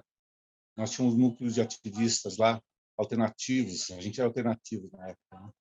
Então, é muito bom ver que, depois de tanto tempo, de 80 a 90, a gente consegue ver um representante nosso. Eu tenho certeza que isso é consequência do nosso trabalho desde 1880 a 1990. Com certeza, foi um grãozinho que a gente plantou lá atrás. Isso mostra para a gente, desculpa eu estar ofegante, é que eu tive Covid, eu não estou respirando direito, tá? E para mostrar ao pessoal que a luta continua. Quantas vezes a gente foi para frente, veio para trás. Tá tudo bem que dessa vez a porrada está muito forte, né? Mas para mostrar que continua, é sempre indo para frente que a gente consegue. Aqui em São Paulo, a gente conseguiu implantar, como a Vera falou, alimentação escolar orgânica nas escolas. Eu acho que isso é uma excelente proposta para os 2 vereadores em tentarem implantar nos seus municípios. Incentivou muito a agricultura agroecológica na região, tá?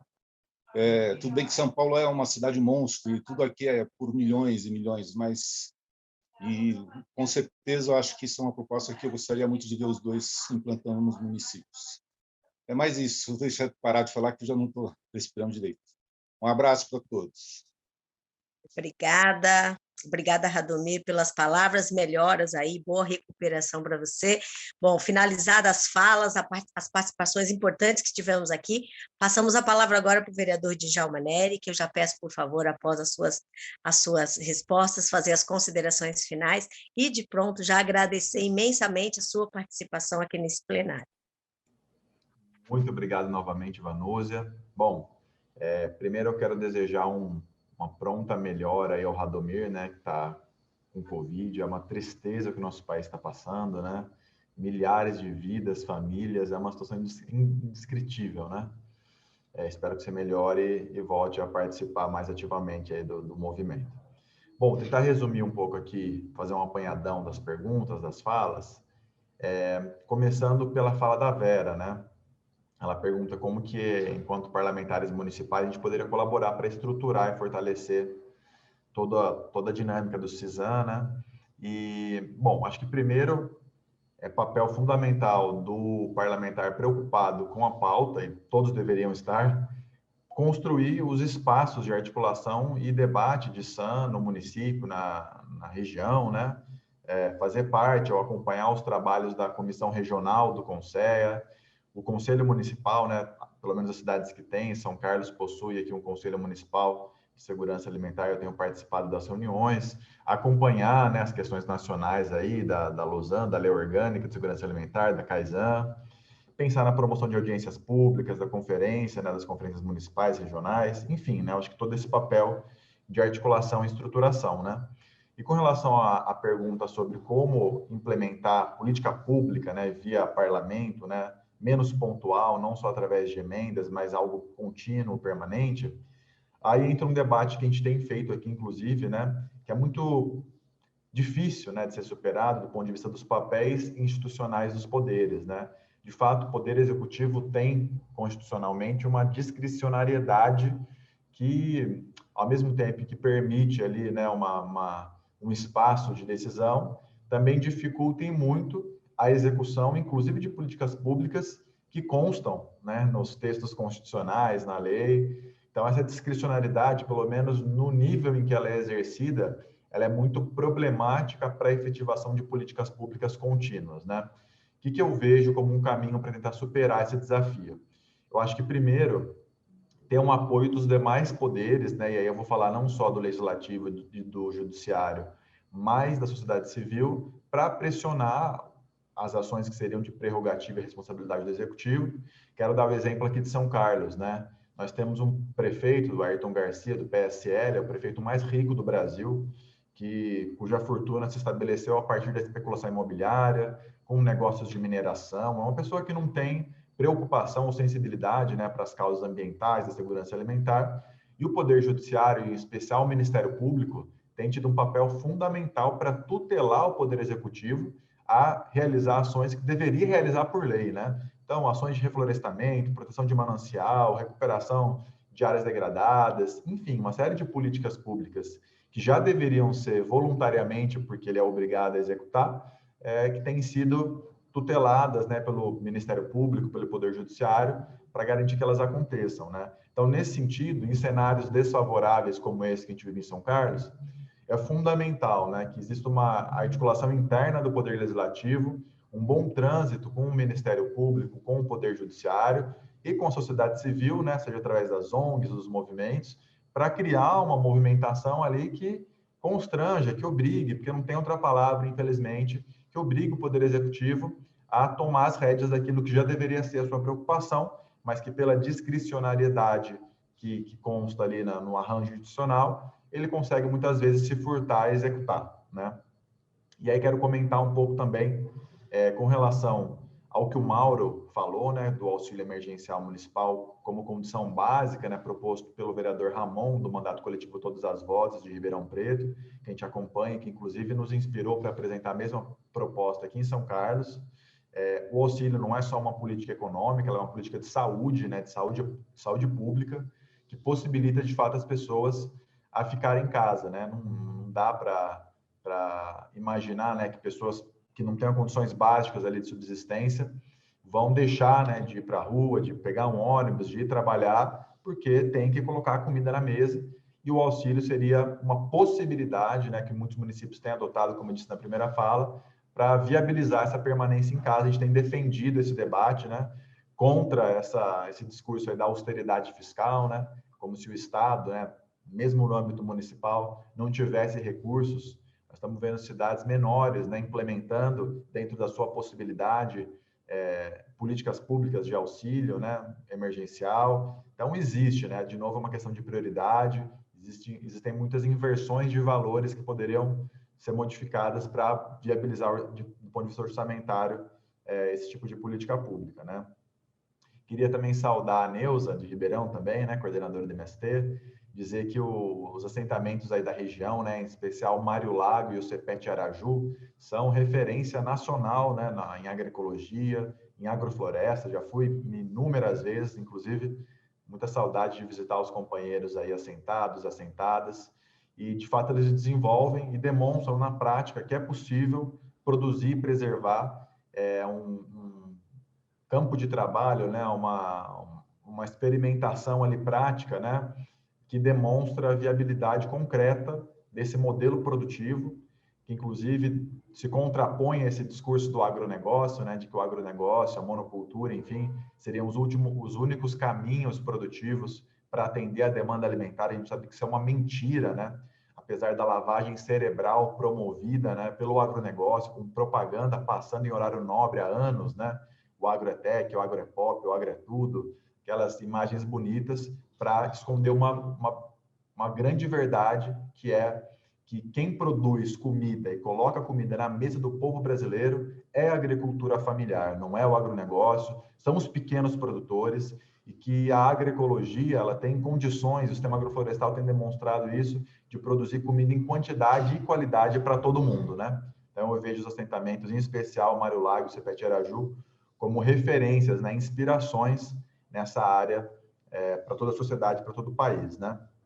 Rodrigo de Botucatu, ele fala com relação à PEAPO, né? Ele propõe a criação de políticas municipais ou locais. A gente tem debatido isso aqui em São Carlos há bastante tempo, né? Apesar das dificuldades, né, de sintonia do Poder Executivo. Traz uma reflexão muito interessante também, né? De que a agroecologia se consolidou enquanto uma pauta da esquerda.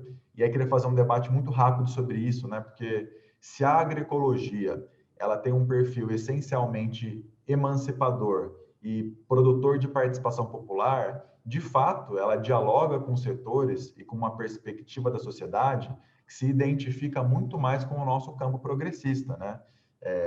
A direita ideológica, né, e a extrema-direita que ele descartou, porque realmente não teria abertura para fazer esse debate, que tem muitas vezes compromissos com setores da elite econômica do nosso país, que não raro também faz parte da elite agrária do nosso país. Inclusive, né, tem um livro muito bom do jornalista Alceu Castilho, do De Olho nos Ruralistas, que se chama O Partido da Terra, onde ele demonstra esse vínculo entre poder político e posse de terras no nosso país, e que demonstra, né, como o agronegócio é uma força política, né, que se estrutura através de um tripé ali, né, de poder econômico, posse de terra e representação política, que precisa ser encarada para a gente conseguir, de fato, avançar no nosso país de alguma forma, né? E aí eu acho que a gente precisa, de fato, apresentar, né, e trazer, né, a importância da agroecologia, da permacultura, da agrofloresta, né, como, inclusive, geradoras de emprego e renda para o nosso país, né? Existe uma inversão muito grande hoje, né? O Brasil, ele vem retomando, né, essa sua sina internacional, né, de nação agroexportadora. Inclusive o Estado brasileiro, em especial de 2016 para cá, né, retomou essa reprimarização da economia com um desmonte do parque tecnológico industrial e tem retomado essa vocação, né, do Brasil de ser um fazendão do mundo, exportador de commodities. A gente sabe que isso não é bom para o povo brasileiro. Isso destrói, né, a natureza, a água, o solo, o ar. Isso não gera emprego e renda, isso concentra renda e riqueza. A gente precisa demonstrar que o Brasil tem um outro perfil, uma outra possibilidade de lidar com as suas dificuldades e dramas, e o aporte da agroecologia, da agrofloresta, inclusive pode sensibilizar os setores num debate gerador de renda e riqueza para o nosso país, né? Agora é uma questão de como fazer isso, né?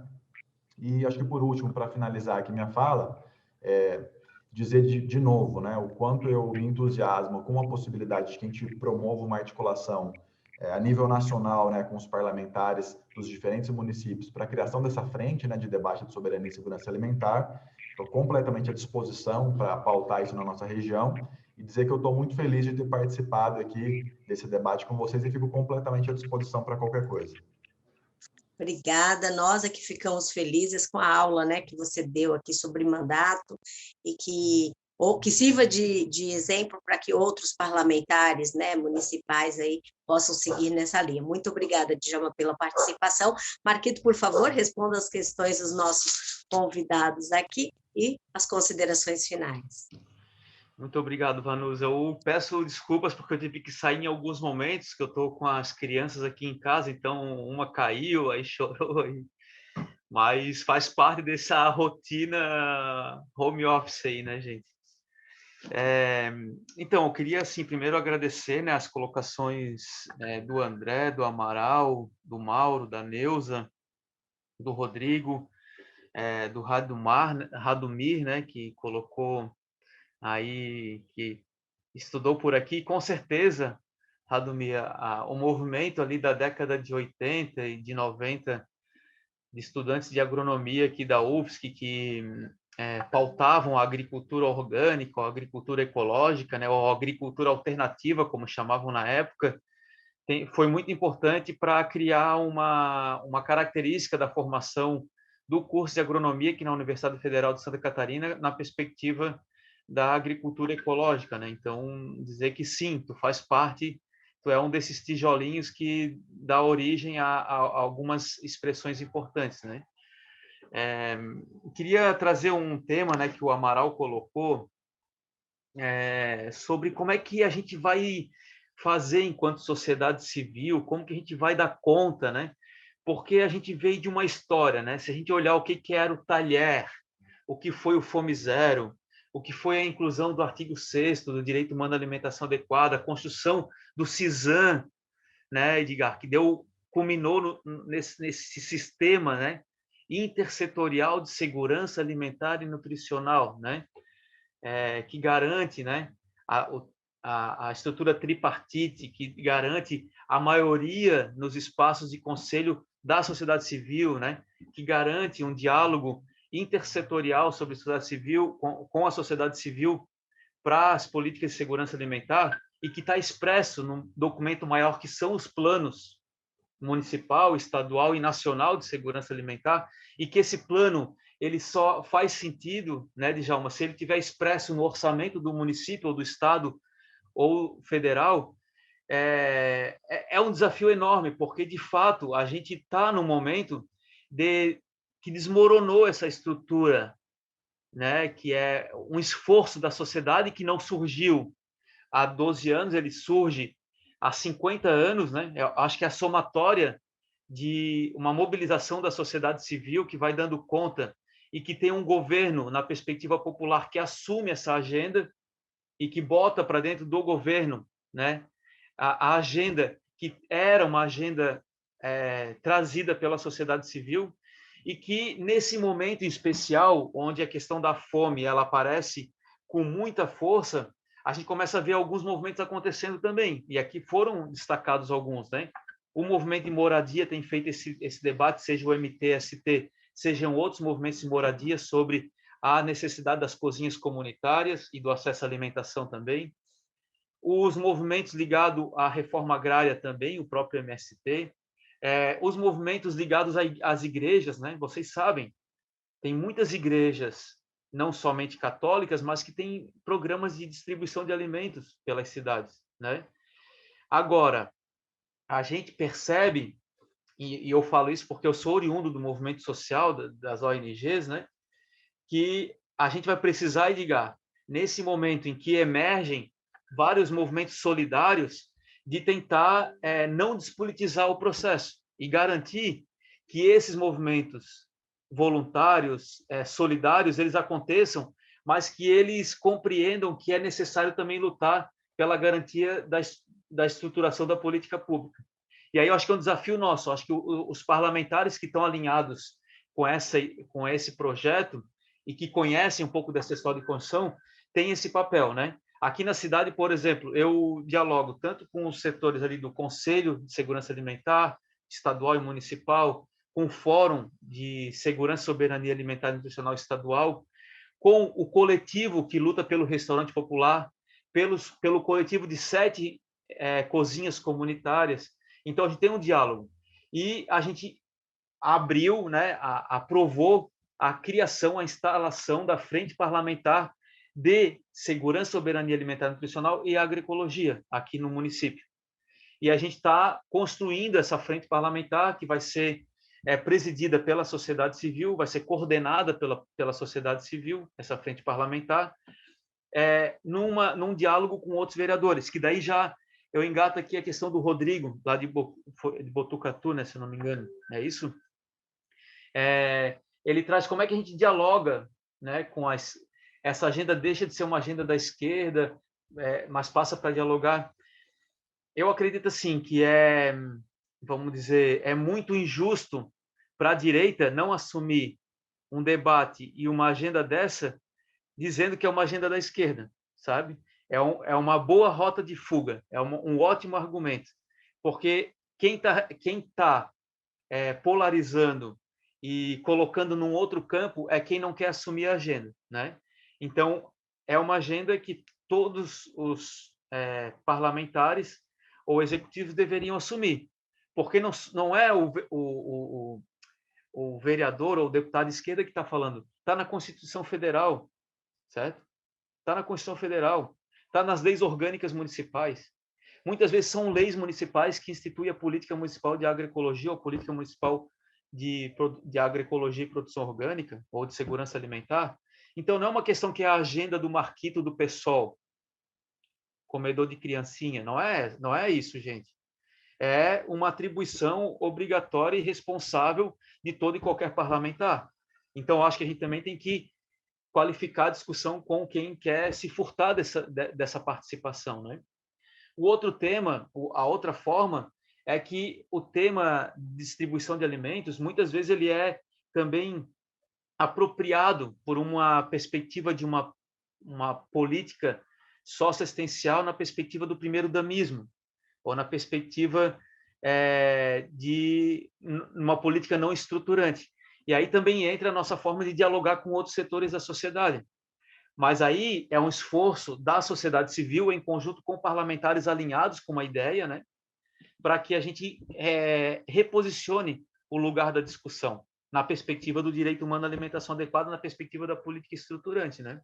Agora, se um parlamentar falar, não, eu não vou encarar essa agenda porque isso é coisa de esquerdista, eu falo assim, não, isso não é coisa que isso é coisa da Constituição Federal, da lei orgânica do teu município, do teu estado, a lei tal, sabe, o decreto tal.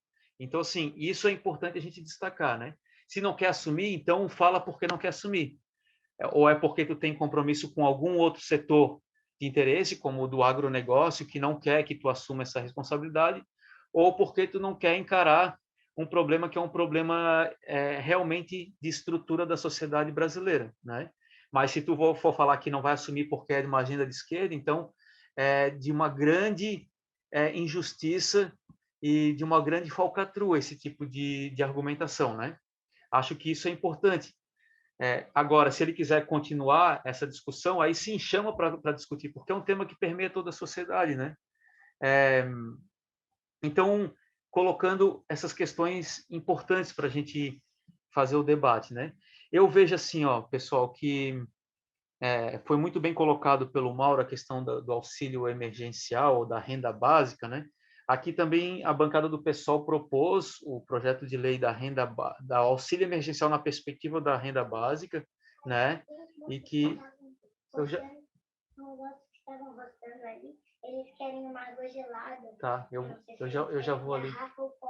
Dá no copo, leva na garrafa. Tá? Água gelada? Bota num gelinho. Então, voltando eu me perdi um pouco aqui, mas o Mauro colocou sobre a questão da renda básica. Eu acho que a gente tem que levantar algumas bandeiras, especialmente o movimento ligado à segurança alimentar, né?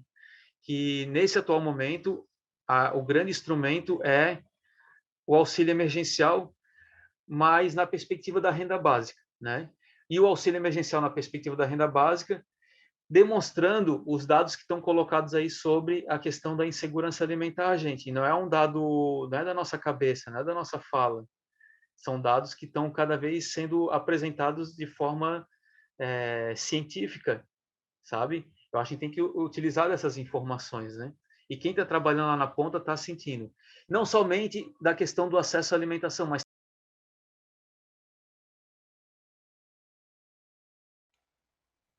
Marquito, teu microfone fechou. Fechou o microfone, Marquito. Desculpa. Não somente da questão da insegurança alimentar, mas também olhar dentro de um comparativo sobre o orçamento e o financiamento e fomento para a agricultura familiar de base agroecológica.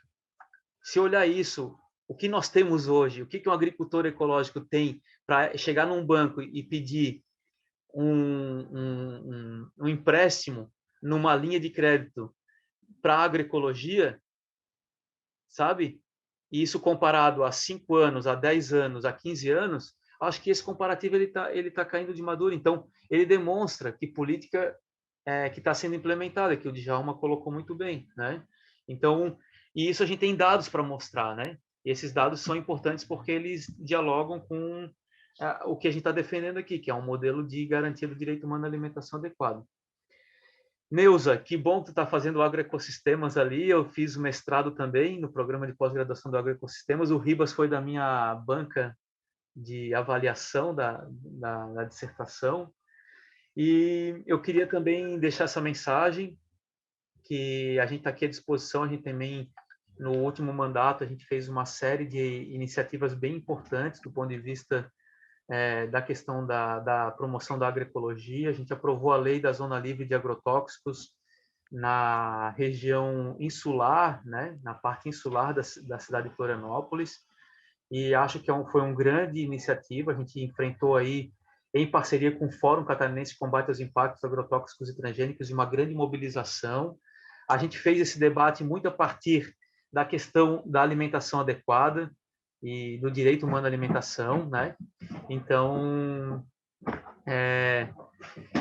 queria me colocar aqui, colocar todo o mandato agroecológico. Sei que a Luana de Brito, ela está aqui acompanhando a nossa atividade, é uma grande lutadora aí da alimentação e também, especialmente, da sana perspectiva da população de negros e negras, das populações tradicionais também. Então, deixar aí a gente sempre à disposição para colaborar e contribuir com o movimento em prol da agroecologia e do direito humano à alimentação adequada.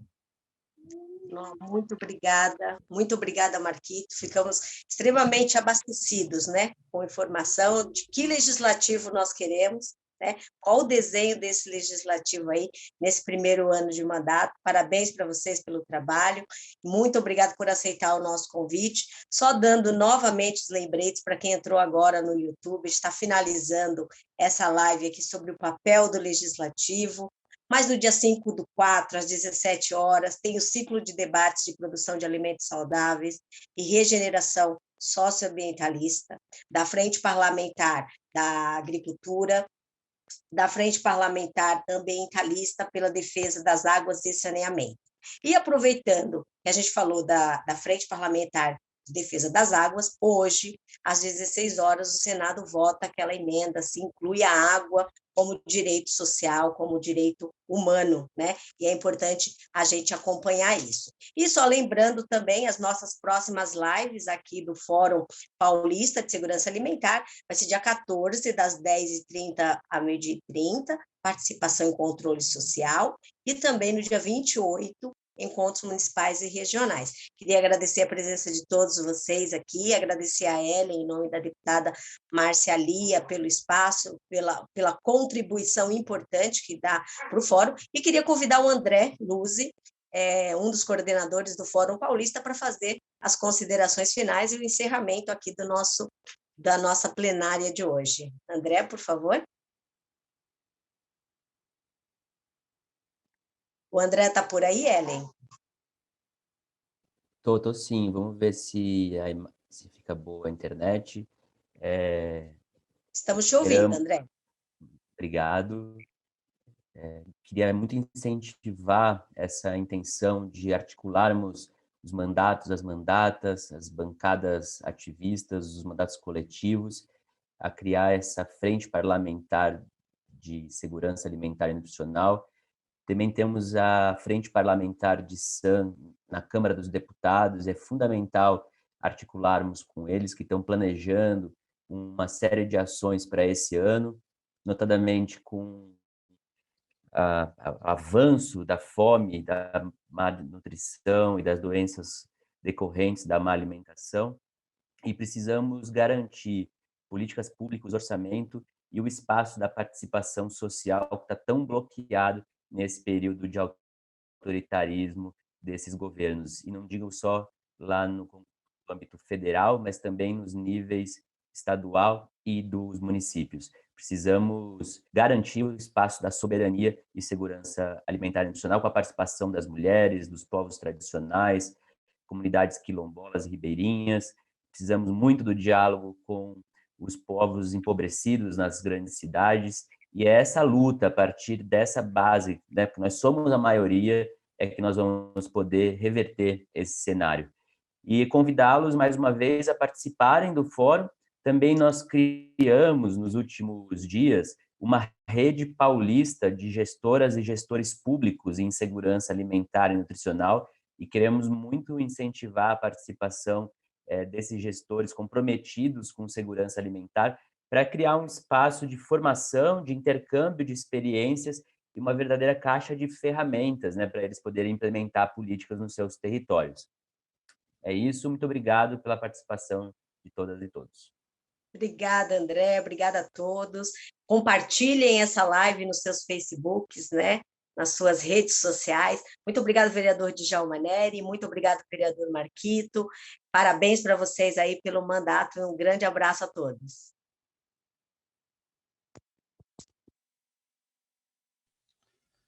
Valeu, pessoal. Obrigado, pessoal da TV Alesp aí pelo apoio e por toda a contribuição aí. Obrigada, Rodrigo. Pessoal, deixei aqui no chat, ó, já acabou, não